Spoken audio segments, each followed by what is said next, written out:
오늘 하나님께서 우리에게 주신 말씀은 신약성경 요한복음 3장 16절 말씀입니다. 하나님이 세상을 이처럼 사랑하사 독생자를 주셨으니 이는 그를 믿는 자마다 멸망하지 않고 영생을 얻게 하려 하심이라. 아멘. 난리와 난리의 소문이 가득한 이 세상에 아기로 태어나시고 왕으로 다시 오실 예수 그리스도의 평화가 가득하시기를 바랍니다. 성탄 인사드립니다. 메리 크리스마스. 제가 유치부 때 교회 갔더니 메리 크리스마스라고 인사를 하더라고요. 무슨 뜻인지 몰랐습니다. 어렸을 때 저희 집에 키우던 셰퍼드 이름이 메리였습니다. 그래서 어린 마음에 왜 크리스마스를 메리 크리스마스라고 할까 오랫동안 고민했었습니다. 나중에 메리가 영어로 즐거운이라는 것을 알게 되었습니다. 즐거운 크리스마스. 그렇다면 여러분, 크리스마스는 무슨 뜻일까요? 또 모르는 분이 있을 수 있죠. 크리스마스는 그리스도와 미사의 합성어입니다. 미사는 예배라는 뜻입니다. 그래서 메리 크리스마스는 즐겁게 그리스도를 예배하자, 그런 뜻이 됩니다. 또는 즐겁게 그리스도를 예배하는 날, 이런 뜻이 됩니다. 핵심은 그리스도와 예배입니다. 여러분, 최근에 이런 말을 들어보셨습니까? 이런 생각을 해보셨습니까? 요즘은 크리스마스 분위기가 안 난다. 요즘 크리스마스는 예전과 다르다. 이런 생각 해보셨습니까? 이런 생각은 크리스마스가 되면은 시내 캐럴도 좀 들리고 불빛도 반짝이고 사람도 많고 또 교회에서는 성탄 장식도 하고 성탄 발표회 준비로 더들썩하고 선물도 교환하고 이런 것들을 생각할 것입니다. 요즘에는 그런 것이 거의 없으니까. 그러니까 성탄 분위기가 안 난다라는 생각을 하는 것 같습니다. 그런데 여러분, 방금 메리 크리스마스가 무슨 뜻이라고 했죠? 그리스도를 즐겁게 예배한다. 크리스마스의 핵심은 그리스도를 예배하는 것이라고 했죠. 실제로 성경에 보면은 복음서 마태복음과 누가복음에 성탄과 관련된 그 스토리가 나오는데요. 누가복음에는 마리아에게 천사가 나타난 이야기, 또 세례 요한의 탄생 이야기, 목자들에게 천군 천사가 나타난 이야기가 나오고, 마태복음에는 유명한 동방박사 이야기가 기록이 되어 있죠. 그런데 마리아가 자신이 성령으로 잉태된 것을 알고 나서 뭐 했느냐 보면요, 마리아가 이르되 내 영혼이 주를 찬양하며 내 마음이 하나님 내 구주를 기뻐하였음은 그의 여종의 비천함을 돌아보셨습니다 라고 하면서 찬양했습니다. 마리아의 찬미, 마그니피카트는 유명하죠. 또 세례 요한이 태어났을 때도 그 부친 사가랴가요, 찬송하리로다 주 이스라엘의 하나님이여 그 백성을 돌보사 속량하시며 우리를 위하여 구원의 뿔을 그 종 다윗의 집에 일으키셨으니 라고 하면서 자기 아들의 탄생이 아니라 예수 그리스도의 탄생을 찬양했었습니다. 베들레헴 목자들에게 나타난 천군 천사는 어떻게 했을까요? 누가복음 2장인데요. 호련히 수많은 천군이 그 천사들과 함께 하나님을 찬송하여 이르되 지극히 높은 곳에서는 하나님께 영광이요 땅에서는 하나님이 기뻐하시는 사람들 중에 평화로다 라고 하면서 하나님을 찬송했습니다. 베들레헴 마구간에 와서 아기 예수를 본 목자들은 어떻게 했을까요? 목자들은 자기들에게 이르던 바와 같이 듣고 본 그 모든 것으로 인하여 하나님께 영광을 돌리고 찬송하며 돌아가니라 그랬습니다. 하나님께 영광을 돌리고 찬송했습니다. 마태복음에만 나옵니다만 동방박사들이 왜 그 먼 곳에서 베들레헴으로 왔습니까? 유대인의 왕으로 나신 이가 어디 계시냐? 우리가 동방에서 그의 별을 보고 그에게 경배하러 왔노라. 여러분, 이렇게 예수님의 탄생 기사는 전부가 다 찬양과 경배와 관련이 있습니다. 예배죠. 그런데 저도 예전을 생각해 보면은 이 크리스마스 성탄절에 예배하는 것에서는 관심이 많이 없었던 것 같습니다. 많은 일을 하고 행사를 하고 모임을 했던 것 같은데 정작 예배 드리는 데는 관심이 적었던 것 같습니다. 결과적으로 올해 우리가 다른 것은 잘 하지 못했다 할지라도 예배를 잘 드리면 크리스마스를 잘 지내는 것입니다. 다시 한번 메리 크리스마스, 그리스도를 즐겁게 예배합시다. 그런데 여러분, 요즘 미국에서는 메리 크리스마스라는 말을 쓰지를 못한다. 여러분 그런 말 들어보셨을 것입니다. 왜냐하면 메리 크리스마스가 종교 편향적인 인사라고 여기기 때문입니다. 방금 메리 크리스마스 뜻이 즐겁게 그리스도를 예배하자라고 했지 않습니까? 예, 그리스도인들은 크리스마스, 그리스도를 예배하는 것이 즐겁지만 다른 종교인들은 그리스도를 예배하는 것이 즐겁지 않고 축하하고 싶지 않다는 것입니다. 그래서 메리 크리스마스라는 인사 대신에 해피 헐리데이라고 합니다. 행복한 휴일이라고 해요. 여러분, 이런 것이 차별금지법이 만들어지면 안 되는 이유 가운데 하나입니다. 물론 미국에서 메리 크리스마스라고 해도 체포되거나 벌금을 내지 않습니다. 위반이 아닙니다. 그런데 이런 것을 PC주의라고 하거든요. Political Correctness라고 해가지고 정치적인 올바름이라고 합니다. 그러니까 이런 편향된 말을 사용하면은 올바르지 못한 것처럼, 예의가 없는 것처럼 그렇게 몰고 가는 것입니다. 최근에 정치인들 중에 암컷, 불임정당 이런 말을 사용했다가 곤욕을 치른 적이 있죠. 사실 예전에는 별 생각 없이 사용했던 표현입니다. 그런데 요즘에는 안 되죠. 여성을 비하하는 발언이니까요. 이런 것은 바람직한 변화인데 메리 크리스마스도 같은 급으로 금기시하는 것입니다. 처음에는 배려로 시작했다가 나중에는 금기가 되는 것입니다. 차별금지법을 제정하려는 시도가 예전에도 있었고 앞으로도 계속 될 것입니다. 앞으로도. 이런 차별금지법을 처음 만들 때는요, 메리 크리스마스라는 말을 사용하지 못하게 하지 않습니다. 목사님들이 동성애에 대해서 설교하지 못한다, 처음에는 이렇게 제정하지 않습니다. 그러나 일단 좁은 분야부터라도 법을 만든 다음에는 점점 더 확대됩니다. 시행령 하면서 확대되고 법원 판결을 통해서 확대되고 또 이익단체, 시민단체 로비를 통해서 확대가 됩니다. 근데 국민들은 자세한 건 모르죠. 그러면서 교회와 학교와 학부모와 언론의 입을 막고 그러면서 동성애를 비롯한 악한 문화와 사상이 우리 자녀들에게 합법적으로 퍼지고요. 어느 순간 우리 사회를 지배하는 것입니다. 청소년들이 타락하고 가정은 무너지고. 예, 메리 크리스마스 인사를 하다가 PC주의, 차별금지법까지 왔는데 여러분 정신 차려야 됩니다. 그런가 하면 또 여러분 중에 성탄절 12월 25일이 예수님이 태어난 날이 아니고 옛날 로마 태양신의 축제일이었다라는 말을 또 들어보셨을 것입니다. 그러니까 12월 25일은 예수님과 상관없는 날이다, 그런 주장이죠. 예, 맞습니다. 12월 25일은 예수님이 태어나신 날이 아닙니다. 예수님이 십자가에 달리신 날은 유대인들의 유월절이기 때문에 부활절도 비교적 정확하고요.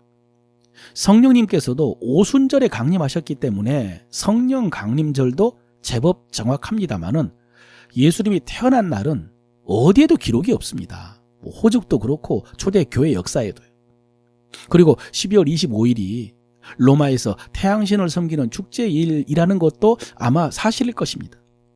그런데 다신교 국가였던 로마가 어느 순간 기독교 국가가 되었습니다. 기독교가 국교가 된 것입니다. 그래서 이제는 이방신을 섬기는 날, 그 이교도 축제를 금지해야 되는데 쉽지가 않습니다. 오랫동안 지켜왔기 때문에. 그래서 12월 25일에 태양신 대신 예수님의 탄생을 축하하자라고 정한 것입니다. 처음에는 반발도 있었고 어색했겠지만은 점차 정착이 돼가지고 이제는 자연스럽게 12월 25일을 예수 그리스도의 탄생을 기념하는 날로 지키게 된 것입니다. 그러나 다시 말씀드린다마는 이 날을 기념하는 것이 아니고요, 주님의 태어나심을 기념하는 것입니다. 그렇다면 여러분, 예수님이 아기로 태어나신 의미는 뭘까요? 오늘 읽었던 본문 요한복음 3장 16절, 하나님이 세상을 이처럼 사랑하사 독생자를 주셨으니 이는 그를 믿는 자마다 멸망하지 않고 영생을 얻게 하려 하심이라. 너무 유명한 말씀이죠. 여러분, 이 말씀 속에 가장 중요한 성탄의 의미가 들어 있습니다. 하나님이 세상을 이처럼 사랑하사 독생자를 주셨다. 여러분, 성탄절은 예수님 입장에서는 아기로 태어난 날이지만 하나님의 입장에서는요, 독생자를 주신 날입니다. 독생자를 보내신 날입니다. 그리고 우리 입장에서는 독생자를 받은 날입니다. 하나님이 주셨으니까 우리는 받았습니다. 여러분 이번 성탄절에 선물 받으셨습니까? 못 받았다고 서운해하지 마십시오. 우리는 최고의 선물을 받았습니다. 무슨 선물이죠? 하나님의 독생자를 선물로 받았습니다. 하나님께서 예수님을 선물로 보내주신 날, 이 날이 성탄절 아닙니까? 그런데 하나님이 왜 독생자를 우리에게 선물로 주셨습니까? 왜? 보십시오. 하나님이 세상을 이처럼 사랑하사 독생자를 주셨으니. 나를 사랑하시기 때문입니다. 하나님이 독생자를 세상에 보내신 것은 나를 사랑하기 때문입니다. 예수님이 세상에 오신 것은 나를 사랑하시기 때문입니다. 그래서 성탄절은 하나님이 이 사랑을 베풀어 주신 날이고 우리는 이 사랑을 받은 날입니다. 그럼 그렇게 귀한 선물을 받은 우리는 이제 어떻게 해야 되느냐? 여러분, 비싼 선물, 귀한 선물을 받았으면 어떻게 해야 됩니까? 이게 이제 우리에게 가장 중요하죠. 어떻게 해야 되는가를 말하기 전에 어떻게 하면 안 되는가를 생각할 수 있습니다. 여러분, 어떻게 하면 안 될까요? 사랑받고, 선물 받고, 입 싹 닦으면 안 됩니다. 선물 받고 사랑받고 아무것도 받지 못한 것처럼 입 싹 닦으면 안 됩니다. 그럼 어떻게 해야 되겠습니까? 사랑받은 사람은요, 자기도 다른 사람을 사랑하며 살아야 됩니다. 새 계명을 너희에게 주노니 서로 사랑하라. 내가 너희를 사랑한 것 같이 너희도 서로 사랑하라. 주님은 사랑하셨지만 우리는 그 사랑을 받았습니다. 너희가 내 사랑 받은 것처럼 너희도 서로 사랑하라. 이것이 새 계명입니다. 사랑하는 자들아, 하나님이 이같이 우리를 사랑하셨은즉 우리도 서로 사랑하는 것이 마땅하니라. 역시 우리 입장에서는 하나님께 이런 사랑을 받았은즉 우리도 서로 사랑하는 것이 마땅하도다. 여러분, 이게 하나님의 뜻입니다. 이게 하나님의 사랑을 받은 하나님의 자녀들이 사는 법입니다. 사랑받고 사랑하며 사는 것입니다. 이것이 하나님의 뜻이고요. 이것이 성탄에 합당하게 사는 것입니다. 마음을 열어주는 101가지 이야기 속에 이런 이야기가 있습니다. 미국에서 성공한 중년의 남자가 성탄절 아침에 눈을 떴습니다. 이 남자는 사업도 잘 되고 아내와의 관계도 좋고 자녀들도 잘 자라주었습니다. 신앙생활도 잘하고 어려운 사람 도우면서 잘 살고 있습니다. 이 남자가 성탄절 아침에 눈을 떴는데 행복했습니다. 그리고 자신이 이렇게 성공적인 삶을 살 수 있었던 원동력이 무엇인가를 곰곰이 생각해 보았습니다. 그러다가 자신의 어린 시절을 생각했습니다. 15살 때. 어렸을 때 아버지는 농장을 했습니다. 그래서 이 아이는 새벽마다 일어나서 아버지와 함께 소 젖을 짜야 됐습니다. 아들은 그 일이 싫었습니다. 생각해 보십시오. 15살의 청소년이 새벽에 일어나서 젖을 짜는 게 그게 쉽겠습니까? 그러던 어느 날 아버지가 깨우기 전에 잠이 깼는데 아버지와 어머니의 대화를 들었습니다. 아버지의 목소리였습니다. 여보, 난 날마다 새벽에 로버트를 깨우는 게 실수. 그 애는 한창 자랄 나이라 얼마나 잠이 많을 때요. 나 혼자서 우유를 짤 수 있었으면 좋겠어. 엄마가 말합니다. 그건 불가능한 일이에요. 게다가 로버트는 이제 어린애가 아니에요. 제 할 일을 할 때라고요. 그건 그래. 하지만 난 정말 그 애를 깨우는 게 싫소. 할 수만 있으면 더 자게 해주고 싶소. 이 대화를 들은 후 이 아들은 새벽에 아버지가 깨울 때 한 번도 짜증을 부리지 않고 늑장을 부리지 않았다고 합니다. 아버지가 깨우면 잠이 가득한 눈을 부비면서도 얼른 옷을 들쳐 입었습니다. 이 아들이 어떻게 그렇게 됐는지 아시죠? 아버지가 자기를 사랑한다는 사실을 알았기 때문입니다. 며칠 뒤 크리스마스가 다가왔습니다. 아들은 아버지에게 크리스마스 선물을 해야 되겠다라고 생각을 했습니다. 그가 생각한 선물은 크리스마스 새벽에 자기가 아버지보다 먼저 일어나서 혼자 젖을 다 짜놓고 청소까지 다 해놓은 것이었습니다. 크리스마스 전날 밤 그는 잠을 자면서 내일 새벽에 꼭 그렇게 해야 됐다고 다짐을 했습니다. 그렇게 하기 위해서는 너무 깊이 잠을 자서는 안 된다는 생각이에요. 그날 밤에 20번도 더 넘게 잠을 깼습니다. 자다가 깨고 자다가 깨고 잠을 거의 자지를 못했죠. 그러다가 새벽 2시 40분이 되었을 때 그는 잠자리에서 일어났습니다. 살금살금 조용히 마구간으로 가서 계획한 대로 일을 다 마쳤습니다. 그리고 얼른 침대로 들어갔습니다. 곧 아버지가 일어나셨기 때문에 그는 이불을 둘러쓰고요, 두근두근 하면서 잠자는 척 했습니다. 아버지는 마구간으로 가는 길에 문을 열고 아들을 깨웠습니다. 로버트야, 오늘이 크리스마스인 줄 안다만 우리는 우유를 짜야 한다. 네. 아버지가 나가고 이불 속에서 다시 돌아오실 아버지를 기다렸습니다. 1분, 5분, 10분. 시간이 얼마나 흘렀는지 짐작을 할 수가 없었습니다. 이윽고 아버지가 돌아오셨습니다. 아들은 이불 속에서 자는 채 했습니다. 롬, 내 이놈 하면서 아버지가 소리쳤습니다. 그가 일어나 아버지를 보았을 때 아버지는 웃고 계셨습니다. 감동과 행복이 섞인 이상한 웃음이었습니다. 오늘은 크리스마스잖아요, 아빠. 그는 아버지를 얼른 껴안았습니다. 아버지도 어둠 속에서 두 팔로 아들을 힘껏 껴안으며 말했습니다. 고맙다, 아들아. 크리스마스에 아무도 이렇게 멋진 선물을 내게 해준 적이 없구나. 내가 받아본 최고의 크리스마스 선물이다. 매년 크리스마스 아침이 되면 오늘 너의 선물을 기억하마.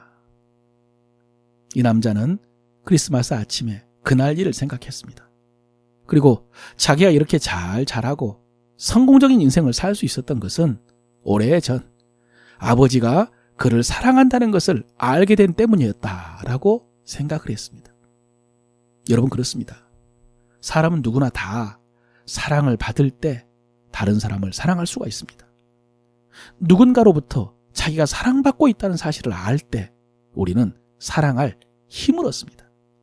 사랑하는 성도 여러분, 오늘 크리스마스, 하나님이 우리를 사랑하사 독생자를 주신 날입니다. 영생을 선물로 주신 날입니다. 우리는 하나님께 최고의 사랑을 받았습니다. 이런 최고의 사랑, 최고의 선물을 받고 잎싹 닦으면 안 되겠죠. 또 선물을 받고 또 사랑받기만을 바라면 되겠습니까? 이제는 다른 사람에게 선물이 되고 다른 사람에게 사랑이 되는 여러분 되시기를 바랍니다. 오늘 본문에서 하나님이 사랑하신 세상을 헬라어로 코스모스라고 했죠. 하나님은 온 세상, 코스모스를 사랑하셨습니다. 그러나 우리는 온 세상을 사랑할 수 없습니다. 대신 우리는 우리의 작은 세상을 사랑할 수 있습니다. 우리 주변. 우리의 작은 세상도 코스모스입니다. 하나님이 사랑하시는 온 세상이 대문자 코스모스라면 우리가 사랑하는 우리 주변의 작은 세상은 소문자 코스모스라고 할 수가 있습니다. 여러분, 코스모스에게는요, 꽃잎이 8장이 있습니다. 하나님께서 우리 주변에 우리에게 사랑하라고 하신 8명 정도의 코스모스가 있다고 생각을 합니다.